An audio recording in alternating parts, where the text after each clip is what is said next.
碰瓷是真古水哦，也毋过伫高师大和平校区，最近碰瓷会走入去宿舍偷食物件，互学生是真困扰。学生嘛怨叹讲学校拢无处理，校方是表示讲应该是风台扫过，一寡树仔拢倒去影响到碰瓷哦，最近碰瓷才会乌白乱走。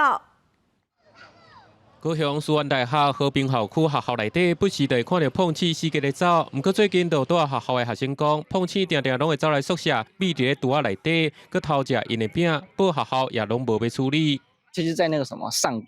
面橱柜，在里面爬，然后因为我在睡觉嘛，就听到吓一跳，其实我以为说是老鼠，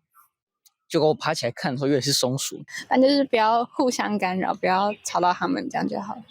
其他学生嘛讲有拄过这个状况，学校表示有收到学生的通报，每一届嘛拢有派人去处理，应该是学校内底原本碰瓷咧捡迄丛大树倒去，碰瓷无所在通去，才会对宿舍的冷气孔也是虫仔走入去。 风灾之后呢，校园内有非常多的大树，它因此倾倒。那原来这些松鼠是跟我们和平共处在一个很完整的生态系里面，住在大树里头。那因为大树倒了之后呢，我们就没有办法，就是它可能一时松鼠们也不知道它们要去哪里，那可能就跑到了宿舍里头。 学校表示会考虑生态甲学生权益，赶紧来改善。除了高师大学校有碰瓷，屏东的某一间高中内底甚至佫出现车路灯，有学生发现了后，挑工甲微调咧，甲赶掠起来展互人看。学校解说，去年在1月开始，就捌伫咧学校内底看到车路灯，会佫向学生说明正确的处理方式。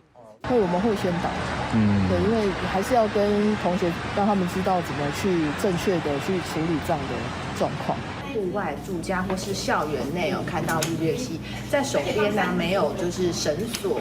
网子的情况之下呢，千万不要徒手尝试捕捉。屏东县政府表示，每一年拢会掠到10万只车道灯，嘛会将内农民去掠，嘛提醒民众车道灯的卡脚进来，后壁佫有生刺，尽量莫直接用手去掠，避免受伤。记者综合报道。